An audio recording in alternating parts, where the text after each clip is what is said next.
বন্ধুরা, আপনি কি জানেন এখন আর ক্যামেরা বা দামি স্টুডিওর প্রয়োজন নেই। আজ আমি আপনাদের দেখাবো কিভাবে শুধু কয়েকটা ছবি ব্যবহার করে আপনি আমার মতো একজন এআই ইউটিউবার হতে পারবেন। তো চলুন দেখে নেওয়া যাক। তার আগে ভাই ডেমোটা তো দেখে যাও।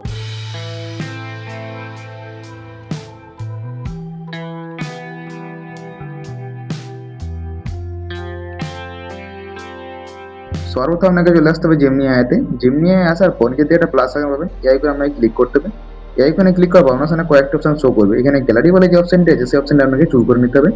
এই অপশনে চুজ করার পর আপনার সামনে গ্যালারিটি ওপেন হয়ে যাবে। তো আপনি যেই ছবিটাতে বানাতে চান সেই ছবিটা আপনি এখান থেকে বেছে নেবেন। তো চলুন আমি একটা ছবি বেছে নিচ্ছি। তো ছবিটা বেছে নেওয়ার পর আপনাকে এখানে কিছু লিখতে হবে। তো আপনি এখানে কি লিখবেন, তো চলুন সেটা আপনাকে দেখিয়ে দিই। তো দেখুন আমি এখানে লিখে রেখেছি, এই ছবিটার ছেলেটাকে একটা ব্লু কালারের কোট পরিয়ে দাও, আর ভেতরে একটা সাদা রঙের জামা পরে দাও, যার পেছনে দুটি কম্পিউটার স্ক্রিন রয়েছে, যার মধ্যে একটি ইউটিউবের লোগো রয়েছে আর একটি স্ক্রিনে এডিটিং চলছে, আর ছেলেটি একটি স্টুডিওর ভিতরে চেয়ারে বসে আছে। এটা লিখে আপনাকে কি করতে হবে, এখানে সেন্ড অপশনে ক্লিক করতে হবে। এই অপশনে ক্লিক করার পর আমার সামনে যে ছবিটি সেটি রেডি করে আমাকে দিয়ে দেবে। তো চলুন আমরা কিছু ওয়েট করছি। দেখুন আমাদেরকে ছবিটা রেডি করে দিয়ে দিচ্ছে। তো আপনাকে কি করতে হবে, এই ছবিটা ট্যাপ করতে হবে। এই ছবিটা ট্যাপ করার পর ডাউনলোড করার একটা অপশন রয়েছে, এই ডাউনলোড অপশনে ক্লিক করে আমার ছবিটাকে ডাউনলোড করে নিতে হবে। তো ছবিটা ডাউনলোড করে নেওয়ার এরপর চলে আসতে হবে আপনার গুলো বাজারে আসার পর ফ্লো এআই লিখে সার্চ করতে হবে। সার্চ করার পর ফ্লো এআই এর যে অফিসিয়াল ওয়েবসাইট সেটা আমার সামনে শো করবে, আপনাকে ওর উপরে ক্লিক করতে হবে। ওর উপরে ক্লিক করার পর আপনার সামনে এরকম একটা ইন্টারফেস শো করবে। তো আপনাকে কি করতে হবে, গেট উইথ ফ্লো অপশনে ক্লিক করতে হবে। এই অপশনে ক্লিক করার পর আপনাকে জিমেল অ্যাকাউন্টে সাইন আপ করতে বলবে। তো আপনি এখান থেকে আপনার জিমেল অ্যাকাউন্টটা দিয়ে দেবেন। তো জিমেল অ্যাকাউন্টে লগ ইন করার পর আপনার সামনে এরকম একটি পেজ ওপেন হয়ে যাবে। আর আমি এই ওয়েবসাইটের লিঙ্ক ডেসক্রিপশনে দিয়ে রেখেছি, আপনারা চাইলে ওই লিঙ্কে ক্লিক করে সরাসরি এই পেজে আসতে পারবেন। আসার পর আপনাকে কি করতে হবে, এখানে দেখুন লেখা রয়েছে নিউ প্রজেক্ট, আপনাকে এই অপশনতে ক্লিক করতে হবে। এই অপশনে ক্লিক করার পর আপনার সামনে কিছুক্ষণ লোড নেবে এবং এটি রেডি হয়ে যাবে। তো চলুন আমরা কিছু ওয়েট করছি। ওয়েট করার পর দেবেন আমার সামনে এরকম একটি পেজ রেডি হয়ে গেছে। তো আপনাকে কি করতে হবে, এখানে লেখা রয়েছে ক্রিয়েট অ্যান ইমেজ, আপনাকে এই অপশনে ক্লিক করতে হবে। এই অপশনে ক্লিক করার পর এখানে উপরে যে অপশনে রয়েছে দ্বিতীয় নম্বর ফ্রেম টু ভিডিও, আপনাকে এই অপশনে চুজ করতে হবে। এই অপশনে ক্লিক করবো আপনাকে কি করতে হবে, এখানে যে পম্পেটটি একটা পম্পেট আপনাকে লিখতে হবে। তো কি পম্পেট লিখবেন চলুন আপনাকে আমি স্ক্রিনে দেখিয়ে দিচ্ছি। আপনি ওই পম্পেটটা স্ক্রিনশট নিয়ে নিন, তারপর আপনি লিখে দেবেন।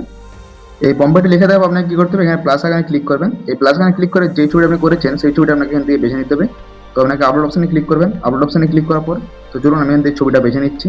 এই ছবিটা বেছে নেওয়ার পর আপনাকে কিছুক্ষণ লোড নেবে। তো আপনাকে ওয়েট করতে হবে। আর আপনি কোন রেশিওতে চান সেটা আপনি এখান থেকে সিলেক্ট করে নেবেন। এখানে তো রেশিও চিহ্ন দিয়েছি, আপনি যদি লং এ চান তো লং সিলেক্ট করবেন, আর যদি ইউটিউবে চান তো ইউটিউব ওখানে সিলেক্ট করবেন। তো এই লোকে ক্লিক করলে দেখুন দুটো অপশন দিয়েছি। তো আমি প্রপার্টিতে চাই, তো আমি এই যে প্রপার্টি ক্লিক করে রাখলাম। তারপর আপনাকে কি করতে হবে, এখানে দেখুন লেখা রয়েছে প্রুফ অ্যান্ড সেভ, আপনাকে এই অপশনে ক্লিক করতে হবে। এই অপশনে ক্লিক করার পর ছোটো কিছুক্ষণ লোড দেবে, আপনাকে ওয়েট করতে হবে। ওয়েট করার পর দেখবেন আপনার সামনে এই অপশনে যে লোড হবে, আপনাকে এর উপরে ক্লিক করতে হবে। এর উপরে ক্লিক করার পর আপনার সামনে কিছুক্ষণ লোড নেবে, দেখুন লোড নিচ্ছে। তো আপনাকে কিছু ওয়েট করতে হবে, ভিডিওটা রেডি হচ্ছে। তো চলুন আমরা কিছু ওয়েট করছি। তো দেখুন আমার এই ভিডিওটা রেডি হয়ে গেছে। তো আপনাকে কি করতে হবে, নিচের দিকে চলে আসতে হবে। নিচের দিকে আসার পর এখানে ভিডিও বলে যে অপশন রয়েছে এই অপশনে আপনাকে ক্লিক করতে হবে। তো চলুন আমি এখানে অপশনে ক্লিক করে আপনাদেরকে দেখিয়ে দিচ্ছি। Welcome back to the channel. Today, I want to show you the 3 key techniques we use to optimize our video workflow, ensuring your content stands out. তো দেখুন আমার ভিডিও রেডি হয়ে গেছে। তো আপনাকে কি করতে হবে, এই ভিডিও ডাউনলোড করার জন্য একটু উপর দিকে চলে আসতে হবে। উপর দিকে আসার পর এখানে দেখুন ডাউনলোড অপশন দিচ্ছে, এই অপশনে আপনাকে ক্লিক করতে হবে। এই অপশনে ক্লিক করলে কিন্তু ভিডিও ডাউনলোড হয়ে যাবে। তো আর একটা কথা আপনাকে মাথায় রাখতে হবে, আপনি কিন্তু একদিনে দুটো এআই ভিডিও বানাতে পারবেন, এর থেকে বেশি কিন্তু বানাতে পারবেন না। যদি আপনি বানাতে চান তাহলে আপনাকে সাবস্ক্রিপশন নিতে হবে। তো তার জন্য আপনাকে অনেক টাকা খরচা করতে হবে। আর আপনি যদি ফ্রিতে করতে চান তাহলে আপনাকে একদিনে দুটো করতে পারবেন। তো আপনি যদি এই ধরনের এআই ভিডিও বানাতে চান চ্যানেলটাকে অবশ্যই ফলো করে রাখবেন। তো চলুন দেখা হচ্ছে পরবর্তী ভিডিওতে।